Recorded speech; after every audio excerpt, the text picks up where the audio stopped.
आज तो आसमान भी अपने तेवर दिखा रहा है। देखो तो कितने बादल उमड़ रहे। लगता है कुछ अनर्थ होने वाला है। दिल बेवजह बैठा जा रहा है। अनिकेत आसमान की तरफ देखता हुआ बड़बड़ाए जा रहा था। उसको इस तरह चिंता में बैठे हुए देखकर उसकी पत्नी दीपा बोली, इतनी चिंता करोगे तो कैसे काम चलेगा? चलो अंदर आ जाओ, लगता है बहुत तेज बारिश आने वाली है। दीपा, पता नहीं क्यों दिल घबरा रहा है। मैं सच कह रहा हूँ, मैंने बल्ली को अपनी आंखों से सरजीत के पेट में चाकू मारते हुए देखा है। उसने बड़ी बेरहमी से सरजीत को मार डाला। दीपा ने अनिकेत के मुंह पर हाथ रखते हुए कहा, श्श, मुंह बंद करो, कुछ मत बोलो। तुमने कुछ नहीं देखा, समझे? आज के बाद ये बात कभी जुबान पर नहीं लाओगे। जानते हो, अगर ये बात बल्ली को पता चल गई तो तुम्हें भी जान से मार डालेगा। वो बहुत खतरनाक आदमी है। लेकिन दीपा, मैं दिल पर इतना बड़ा बोझ लेकर कैसे जी पाऊंगा? सरजीत बहुत नेक बंदा था। भला उस जैसे आदमी को कोई कैसे मार सकता है? अब तुम इस बारे में कुछ नहीं सोचोगे। भगवान का दिया हुआ दूसरा घर है हमारे पास। हम ये गांव छोड़कर हैदराबाद चले जाएंगे। धीरे धीरे सब ठीक हो जाएगा। तुम्हारे दिमाग से सरजीत और बल्ली हमेशा के लिए निकल जाएंगे। हम कल ही हैदराबाद के लिए रवाना हो जाएंगे। लेकिन हमारा वो घर तो परसों से बंद पड़ा है। वो रहने लायक कहाँ रहा होगा? अपने जिगरी दोस्त उमेश जी को फोन कर दो, वो किसी नौकर से वहाँ की साफ सफाई करवा देंगे। हैदराबाद में अनिकेत का पुश्तैनी मकान था। दीपा से शादी हुई।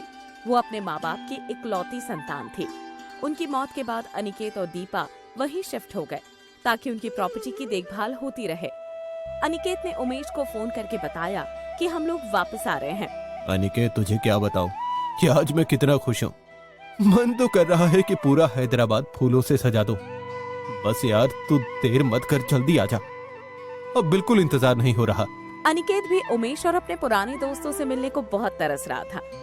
अब तो वहाँ गए हुए जमाना गुजर गया। सरजीत का कत्ल और अपने गांव जाने के विचारों ने अनिकेत को रात भर सोने नहीं दिया। अगले दिन वो लोग सुबह 9 बजे वाली ट्रेन से हैदराबाद रवाना हो गए। वहाँ पहुँचते ही उन्होंने उमेश को रेलवे स्टेशन पर खड़ा पाया। अनिकेत ने चौंकते हुए कहा, उमेश, तू यहाँ? अरे, मुझे तो उम्मीद ही नहीं थी कि रेल से उतरते ही तेरा चेहरा सामने आ जाएगा।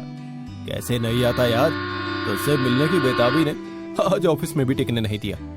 बहुत बदला सा लग रहा है अनिकेत। चेहरे की रौनक कहाँ चली गई? अब सारी बातें यहीं कर लेगा या घर भी चलेगा? घर पहुंचकर सारी बात बताता हूँ। घर पहुंचने के बाद अनिकेत ने उमेश को सारी बात बताई। तुझसे ऐसी उम्मीद नहीं थी यार। तू सच्चाई से सामना करने की बजाय यहाँ चला आया। तुझे कानून का सहारा लेना चाहिए था। अब वो दरिंदा ना जाने कितने खून और करेगा। भाई साहब, अपनी जिंदगी सबको प्यारी होती है। अगर ये कानून का सहारा लेते तो वो इन्हें भी मार डालता, फिर मेरा क्या होता? उमेश दीपा की बात सुनकर चुप रह गया। तभी वहाँ केशव आ गया। अनिकेत, तुम वापस लौट आए और मुझे पता भी नहीं चला। वो तो दरवाजा खुला देखकर मैं अंदर आ गया, वरना पता ही नहीं चलता। अरे केशव, आओ आओ बैठो। और बताओ, कैसे हो तुम? तुम तो जरा भी नहीं बदले। आज भी बिल्कुल वैसे ही हो, पहले की तरह। मैं ठीक हूं, लेकिन तुम्हारे बिना तो जैसे गांव की रौनक ही चली गई थी। बहुत कमी महसूस होती थी तुम्हारी। कोई दिन ऐसा नहीं गुजरा जो तुम्हें याद नहीं किया। अच्छा चलो, अब मैं यहाँ हमेशा के लिए आ गया हूँ। वैसे तुम्हारा भी ये कुर्ता पजामा पहनना नहीं छूटा। गरीब लोगों का यही पहनावा है भाई। हमें तुम्हारे जैसे सूट बूट कहाँ नसीब है। कुछ देर बातें करके केशव वहाँ से चला गया। केशव में से आज भी मछली वाली गंध आती है। मैं तो इसे जैसे भूल ही गया था, मगर ये मुझे आज भी याद करता है। ये जानकर हैरानी हुई। केशव गरीब था, मछली पालन का काम करता था। उसके दिल में अनिकेत के लिए बहुत प्रेम था, मगर अनिकेत उसकी गरीबी और उसके काम के कारण हमेशा उससे दूरी सी बनाए रखता था। 2 सप्ताह बाद अनिकेत दीपा से बोला, हम यहाँ तो गए, लेकिन ये सोचकर परेशान हूँ कि अब आगे क्या करूँ। कई जगह काम तलाशने गया, मगर नौकरी मिलना इतना आसान काम नहीं है। कुछ तो करना ही पड़ेगा, वरना घर में बैठने से कैसे गुजारा होगा। अनिकेत बहुत ज्यादा परेशान रहने लगा। एक तो नौकरी ना मिलने की चिंता, ऊपर से अभी भी अतीत उसको चैन से सोने नहीं देता था। यहाँ तक कि अब नींद अक्सर नींद की गोलियां खाकर ही आती थी। सारी जमा पूंजी खर्च होती जा रही थी। यहाँ तक कि अनिकेत को उमेश से उधार लेना पड़ा। अचानक से दीपा को कुछ शोरगुल सुनाई पड़ा। दीपा अनिकेत से बोली, जरा सुनो तो, बाहर से कुछ आवाजें आ रही हैं। अरे हाँ, आ तो रही है, मैं अभी देखता हूँ। अरे ये उमेश भी कहीं भागे जा रहा है। कुछ देर बाद पता चला कि केशव की तबीयत अचानक से बहुत खराब हो गई है। अनिकेत भी उस तरफ चला गया। कुछ लोग उठाकर केशव को अस्पताल ले गए। अनिकेत ने उमेश से पूछा, क्या हुआ केशव को? पता नहीं, कभी कभी बेहोश हो जाता है। बीमारी का पता नहीं चला। परिवार में कोई देखने वाला है नहीं। सारा जीवन परिवार को समर्पित कर दिया। बहनें ब्याहकर ससुराल चली गई और माँ बाप स्वर्ग से धार गए। जिम्मेदारियों में अपने बारे में कभी सोच ही नहीं पाया बेचारा। बहुत दुख हुआ जानकर कि वो बिल्कुल अकेला है। काश मैं उसकी कुछ मदद कर पाता। मैं तो खुद ही तंगी से गुजर रहा हूँ। उमेश, मेरी मदद कर दे यार।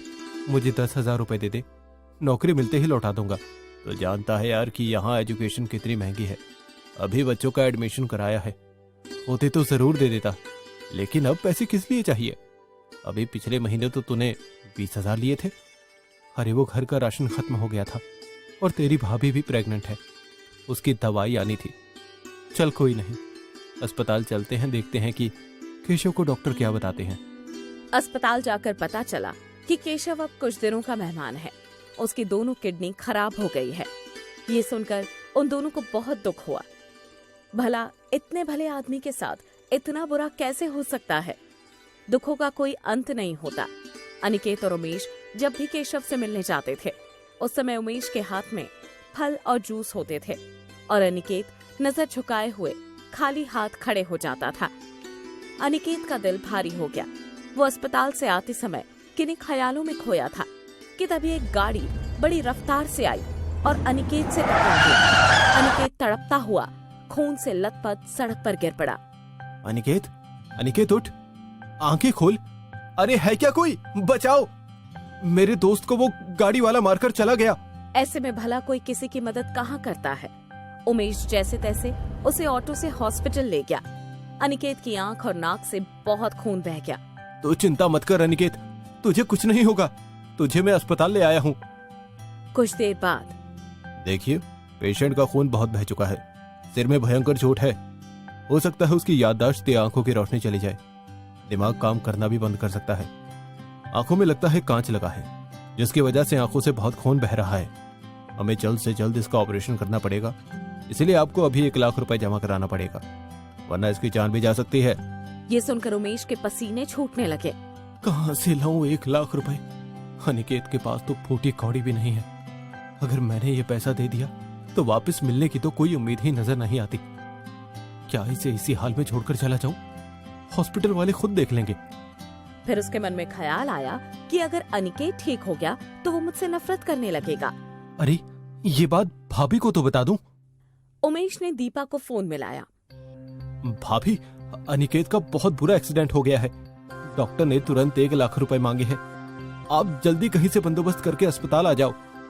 दीपा के हाथों से फोन छूट गया। आकाश से गिरे खजूर में अटके।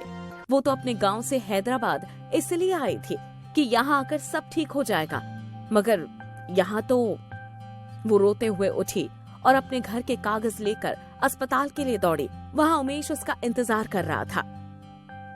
दीपा उमेश को देखकर हाथ जोड़ते हुए बोली, भाई साहब, मेरे पास पैसे तो नहीं है, लेकिन ये हमारे घर के कागजात है। आप हमारा घर गिरवी रखकर किसी से पैसे ले लो। इन्हें बचा लो भाई साहब, वरना मेरा बच्चा इस दुनिया में आने से पहले ही अनाथ हो जाएगा। उमेश ने उसके हाथ से कागज लेते हुए कहा, आप यहीं रुको, मैं कुछ देर में कहीं से पैसे लेकर आता हूँ। उमेश ने घर जाकर पैसे लिए और अपनी पत्नी गायत्री से कहा, ये कागज संभाल कर रखना। अगर पैसे वापस नहीं मिले तो कम से कम घर तो हमारा रहेगा। वो पैसे लेकर अस्पताल पहुंचा और दीपा से बोला, भाभी, बड़ी मुश्किल से अपने दोस्त से पैसे लेकर आया हूँ। अब अनिकेत के इलाज में देरी नहीं होनी चाहिए। मैं आपका एहसान कभी नहीं भूलूंगी भाई साहब। अनिकेत का ऑपरेशन हो गया। जान तो बच गई, मगर उसकी आंखों की रोशनी हमेशा के लिए चली गई। देखिए, आप अब कभी देख नहीं पाएंगे, लेकिन हाँ, अगर किसी ने आपको अपनी आंखें डोनेट करी तो आप फिर से दुनिया देख सकते हैं। अनिकेत ने रोते हुए कहा, मेरी दुनिया में हमेशा के लिए अंधेरा हो गया दीपा। अब मैं तुम्हें और अपने बच्चे को कभी नहीं देख पाऊंगा। फिर से अच्छा तो मैं मर जाता तो अच्छा होता। ऐसा मत कहो जी, मैं आपकी आंखें बनूंगी, आप मेरी आंखों से दुनिया देखना। ये कहकर वो दोनों रोने लगे। उधर केशव को जब अनिकेत के बारे में पता चला तो उसकी हालत और ज्यादा खराब हो गई। उसकी सांसों की डोर टूटने वाली थी। उसके मरने के बाद उसके आगे पीछे रोने वाला कोई नहीं था। उसने मरने से पहले वसीयत लिखी कि मरने के बाद उसकी आंखें अनिकेत को दे दी जाए और उसके पास जो भी है मरने के बाद वो सब अनिकेत का होगा। वसीयत लिखने के बाद उसने दम तोड़ दिया। वो आखिरी बार अपने परम प्रिय मित्र को देख भी नहीं पाया। केशव की आंखें अनिकेत को लगा दी गई। वो अब सब कुछ देख सकता था। उसे नहीं पता था कि केशव नहीं रहा और वो उसकी आंखों से देख रहा है। जब वो घर आया तो उमेश उसके स्वागत के लिए खड़ा था। यार दोस्त हो तो तेरे जैसा। आज मैं तेरी वजह से जिंदा हूँ और ये दुनिया देख रहा हूँ। मैं तेरा एहसान कभी नहीं भूलूंगा। मैं बहुत जल्दी तुम्हारे दोस्त का पैसा चुका दूंगा और अपना घर छुड़वा लूंगा। तभी वहाँ गायत्री आई और घर के कागज अनिकेत को सौंपते हुए बोली, भाई साहब, ये लीजिए घर के कागज। वो पैसे उमेश जी के ही थे, ना कि किसी और के। कहीं आप चुका ना पाओ इसलिए उन्होंने कागजात अपने पास रख लिए थे। और ये जो आप हमें देख रहे हो ना, ये आंखें केशव भाई साहब ने आपको दान की है। आंखें ही क्या, उन्होंने अपना सब कुछ आपके नाम कर दिया। शायद आपको खबर नहीं कि अब वो इस दुनिया में नहीं रहे। उनकी महानता देखकर मैं खुद को नहीं रोक पाई और अपने पति की सच्चाई बता दी। मुझे माफ कर देना उमेश। ये सुनकर अनिकेत की आंखों से आंसू बहने लगे और उमेश की आंखें शर्म से झुक गई। अनिकेत शीशे में अपनी आंखें देखता हुआ बोला, मैं तो हमेशा तुमसे दूरी बनाए रखता था केशव, और तुमने मुझे सब कुछ दे दिया। और उमेश, तू तो मेरी जान था। तूने पैसे के लालच में आकर मुझसे झूठ बोला और मौके का फायदा उठा लिया। तुम दोस्ती की असली परीक्षा में सफल हो गई केशव। हर जन्म में तुम ही मेरे दोस्त बनकर मिलना। अब उमेश का वहां रुकना मुश्किल हो गया। वो शर्मिंदा होकर वहां से चला गया। केशव के खाते से 5 लाख रुपया मिला, जिससे अनिकेत ने अपना कारोबार शुरू किया, जिसका नाम केशव इंडस्ट्रीज रखा। आज भी वो अपनी आंखों पर हाथ रखकर केशव को महसूस करता है और हर बार उसका शुक्रिया करता है। झूनू लाल नाम का एक गरीब आदमी रहता था। झूनू लाल एक नंबर का झूठा आदमी था। हमेशा लोगों को बेवकूफ बनाकर ठगना उसका यही काम रह गया था। उसकी पत्नी मंजू लोगों के घर मजदूरी करके अपना परिवार पालती थी। एक दिन मंजू ने अपने पति से कहा, सुनो जी, वो पुष्पा कह रही थी कि आपने उसके पति को झूठा सपना दिखाकर उसके पैसे ठग लिए। आपको पता है कि आपकी वजह से मुझे लोगों की कितनी जिल्लत झेलनी पड़ती है। मैंने कोई झूठ नहीं बोला है। उल्टा उसका पति ही मुझे कह रहा था कि उसे चांद पर जमीन लेनी है। अब मैंने उसे चांद पर प्लॉट दे दिया। इसमें मेरी क्या गलती है? आप तो ऐसे चांद पर प्लॉट देने की बात कर रहे हो जैसे आपके पिताजी बैठकर वहाँ प्लॉट काट रहे हो। सुनो जी, मैं आपकी रोज रोज की हरकतों से तंग आ चुकी हूँ। अगर आपको मेरे साथ रहना है तो अपने ये 420 के काम को छोड़ने पड़ेंगे। अगर ना छोड़ूं तो क्या कर लोगी तुम? भूल गए मेरे पिताजी ने कैसे तुम्हें बांध कर मारा था एक बार, जब तुमने मेरी विदाई के समय साइकिल मांगी थी दहेज में। झूनू लाल चुप हो जाता है और अपने काम पर निकल जाता है। कुछ दिन बीते समय के साथ मौसम बदला और महीना आया जून की भीषण गर्मी का। आदमी तो आदमी, जानवर भी गर्मी से परेशान थे। झूनू लाल की पत्नी मंजू घर में आई और गुस्से में बोली, देख लो, आज तो कल्लो के घर भी पंखा आ गया। एक अपने यहाँ ही कुछ नहीं है। मैं कह देती हूँ, मुझे 3 दिन के अंदर हर हाल में एक कूलर लेकर आओ, नहीं तो कसम भगवान की मैं चौथे दिन घर चली जाऊंगी। अरे भाग्यवान, कूलर क्या बातों से आ जाता है? कूलर बड़ा महंगा होता है और तू तो जानती है कि मैं इतना धन कहाँ से लाऊंगा। मुझे नहीं पता, तुम तो झूठ बोलने में नंबर 1 हो। कुछ भी करो, कैसे भी करो, मुझे इस गर्मी में कूलर चाहिए, मतलब चाहिए। मंजू की यह धमकी सुनकर झूनू लाल अपने बाल नोचता हुआ घर से बाहर चला गया और गर्मी में धूप में चलते हुए जा ही रहा था कि तभी एक आदमी ने झूनू लाल से पूछा, भैया कितना समय हुआ है? समय से क्या लेना देना भैया, मेरा तो समय पूरा होने वाला है। क्यों, क्या हुआ झूनू राम, सब खैरियत तो है? यारा क्यों गर्मी में दुखी कर रहा है? एक तो उस मोटी भैंस ने कूलर की डिमांड करके वैसे ही भेजा गर्म कर रखा है और ऊपर से तू और खोपड़ी गर्म कर रहा है। झूनू लाल उस आदमी को भगा देता है और गर्मी में हाफते हुए एक कुएं के पास आकर बैठ जाता है। गर्मी जब और हुई तो एक आदमी पानी की तलाश में कुएं के पास आया और बोला, अरे भाई, इस कुएं में पानी है क्या? ओए पागल, कुएं में पानी नहीं तो क्या लस्सी होगी? वो आदमी कुएं से पानी निकालकर पी लेता है और अपनी प्यास बुझाते हुए कहता है, शुक्र है भगवान, मेरी प्यास बुझ गई। वैसे भैया, मैं एक ज्योतिषी हूँ, लाओ तुम्हारा हाथ देख लेता हूँ, देखते हैं क्या लिखा है तुम्हारे भाग्य में। वो आदमी झुनू लाल का हाथ पकड़ लेता है और कहता है, अरे राम राम राम राम भैया, आपके हाथ की लकीरें बता रही हैं कि आप लकीर के फकीर हो। इसमें क्या बड़ी बात हुई, वो तो मैं बचपन से ही हूँ। वैसे तू उस गांव के बाहर पिट रहा था, लोग तुझे इसलिए पीट रहे थे कि तू लोगों के बारे में झूठ बोलकर पैसे ऐंठ लेता है। रुक, तू आज मुझे ही लूटने आ गया। ये कहकर झुनू लाल उस आदमी को पटक पटक के मारता है। वो आदमी झुनू लाल के पैरों में गिर जाता है और रोते हुए कहता है, भैया, मुझे माफ कर दो, मेरा कोई काम धंधा नहीं है ना, इसीलिए लोगों का भविष्य बताकर अपना भविष्य सुधारने के लिए थोड़े पैसे ले लेता हूँ। इस धंधे में कमाई अच्छी हो जाती है और लोगों को पता ना चले तो हम जैसों को पूजते भी बहुत हैं। सच में यार, तूने आइडिया तो कमाल का दिया है। उसकी बात सुनकर झुनू लाल को उम्मीद की एक नई किरण दिख जाती है और झुनू लाल भी बन जाता है भविष्य बताने वाला ज्योतिषी। अब वो एक गांव से दूसरे गांव में लोगों को मूर्ख बनाने के लिए निकल जाता है। तभी उसकी नजर एक बूढ़ी औरत पर पड़ती है जो घर के अंदर कूलर के पास बैठी थी। झुनू लाल जोर से आवाज लगाता है, इस घर में किसी की मृत्यु और किसी को खजाना मिलने वाला है। जैसे ही बात उस बूढ़ी औरत ने सुनी तो वो दौड़कर उसके पास आई और बोली, महाराज, अभी अभी आपने क्या कहा? यही कहा कि इस घर में मृत्यु और किसी को खजाना मिलने वाला है। बूढ़ी औरत के माथे से पसीना बहने लगा और डरते हुए बोली, महाराज, किसकी मृत्यु होने वाली है? सुन नहीं पाओगी माते, इसीलिए जाओ कूलर की हवा में आराम करो। बूढ़ी औरत घबराते हुए झुनू लाल को अंदर ले आती है और झुनू लाल को कूलर की ठंडी ठंडी हवा के आगे बैठा देती है और कहती है, महाराज, आप तो बताओ, किसकी मृत्यु और किसको खजाना मिलने वाला है? माते, उसके बदले में हमें दक्षिणा देनी होगी। मैं ये कूलर आपको दे दूंगी, आप तो बताओ। इस घर में मृत्यु गरीबी की होने वाली है और तुझे इस घर में खजाना मिलने वाला है।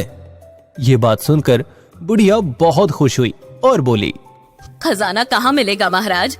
ये लो नींबू, और रात के 12 बजे इस नींबू को अपने घर के सामने वाले पेड़ के नीचे काट देना और सुबह जब तुम इसे खोद कर निकालोगी तो यहाँ तुम्हें खजाना मिल जाएगा। वो बूढ़ी औरत उस कूलर को झुनू लाल को दे देती है और झुनू लाल जल्दी से कूलर लेकर वहाँ से भाग जाता है और अपने घर पर आकर अपनी बीवी से कहता है, ये लो कूलर, तुमने मुझे 3 दिन का समय दिया था ना, मैं इसे 2 दिन में ही अपनी मेहनत से ले आया। और हाँ, अब कभी भी मुझे धमकी ना देना, मैं चाहूँ तो चांद भी तोड़ कर ला सकता हूँ। हाँ। ये बात सुनकर मंजू खुशी से फूल ही नहीं समाती है और कूलर की हवा में आराम से दोनों पैर फैलाकर सो जाते हैं। इधर वो बुढ़िया रात भर उस नींबू को पेड़ के नीचे गाड़ कर बैठी रही। सुबह हुई तो वो अपने गांव वालों के सामने जोर से चिल्लाते हुए बोली, सुनो गांव वालों, आज से मेरी गरीबी के दिन गए। जिसका कर्जा मैंने लिया है, आज वो अपना सारा पैसा मुझसे ले जाए। अब मैं अमीर होने वाली हूँ। ये बात सुनकर उसके घर के अंदर भीड़ लग गई और उनमें से एक आदमी बोला, अरे लज्जो, ऐसा कौन सा खजाना मिल गया तुम्हें रात ही रात में? खजाना मिला नहीं है, मिलने वाला है। आओ देखो मेरी गरीबी को जाते हुए और अमीरी को आते हुए। ये कहकर वो सभी को पेड़ के पास ले आती है जहाँ पर उसने उस नींबू को गाड़ा था और फावड़ा लेकर उस जगह को खोदने लगती है। तभी एक बक्सा वहाँ से निकल आता है और वो उस बक्से को देखकर कहती है, ये देखो, महाराज की भविष्यवाणी सच हो गई। अब तो उन्हें एसी दूंगी गिफ्ट में। और वो जल्दी से बक्सा निकाल कर खोलती है तो देखती है उस बक्से के अंदर गोला बारूद बंदूकें भरी पड़ी हैं। ये देखकर उस बूढ़ी औरत का माथा घूम जाता है और सभी गांव वाले उस बूढ़ी औरत को पकड़ लेते हैं और कहते हैं, अच्छा तो तूने हमें मरवाने के लिए यहाँ बुलाया है ताकि हम सब तुझसे अपना दोबारा उधार ना मांग पाए। रुक, अभी सरपंच जी को बुलाते हैं। वे गांव वाले मुखिया जी को बुलाते हैं। मुखिया जी आकर उस बूढ़ी औरत की सारी बातें सुनते हैं और अपने साथियों के साथ झुनू लाल के घर आ जाते हैं, जहाँ झुनू लाल मस्त राम होकर कूलर की हवा में आराम से सो रहा था। वो उसे जगाकर कहते हैं, ओए झुनू लाल, तूने इस बूढ़ी औरत को धोखा देकर इसका कूलर चुराकर यहाँ आराम से सो रहा है। क्या हुआ, खजाना मिला नहीं माता जी? आपने नींबू तो सही जगह गाड़ा था ना? तभी वो बूढ़ी औरत एक चांटा लगाते हुए कहती है, खजाने की बात करता है कमीने, वहाँ तो जान से मारने वाला खजाना निकला। अभी पुलिस आती ही होगी, वो बताएगी तेरा भविष्य अब। हाँ। पुलिस आ जाती है और झुनू लाल की ठुकाई करती है और उसे जैसे ही थाने में ले जाने लगती है तभी मंजू भी आ जाती है और उन्हें रोकते हुए कहती है, साहब, मेरे पति को छोड़ दो, ये सब उन्होंने मेरी वजह से किया है। मैंने ही इनसे कूलर की बात कही थी, लेकिन मुझे लगा ये कमा कर लाएंगे, लेकिन इन्होंने चोरी कर ली। मंजू पुलिस को सारी बात शुरू से बताती है और पुलिस मंजू की बात सुनकर झुनू लाल को छोड़ देती है। तभी पीछे से एक हवलदार आता है और पुलिस वालों से कहता है, साहब, उस बुढ़िया के घर में से जो बारूद और बंदूकें मिली थी वो सब तो नकली थी, जिसे इसके ही लड़के ने खेल खेल में छुपा दिया था। ये बात सुनकर सभी हंसते हैं और मुखिया जी झुनू लाल से कहते हैं, देखो भाई झुनू लाल, तुमने अपनी एक गलती से कितना बड़ा बखेड़ा खड़ा कर दिया, लेकिन ये तो वो बात हो गई कि खोदा पहाड़ निकली चूहिया। इसीलिए तुम आज से कान पकड़ लो कि कभी भी इस तरह से झूठ नहीं बोलोगे। नहीं मुखिया जी, आज से मैं कभी झूठ नहीं बोलूंगा, लेकिन ये कूलर मुझे दिलवा दो, नहीं तो आप लोगों के जाने के बाद ये मंजू मुझे मार मार कर मेरा भुर्ता बना देगी। ये बात सुनकर सभी हंसते हैं और मुखिया से वो कूलर झुनू लाल को ही दे देते हैं।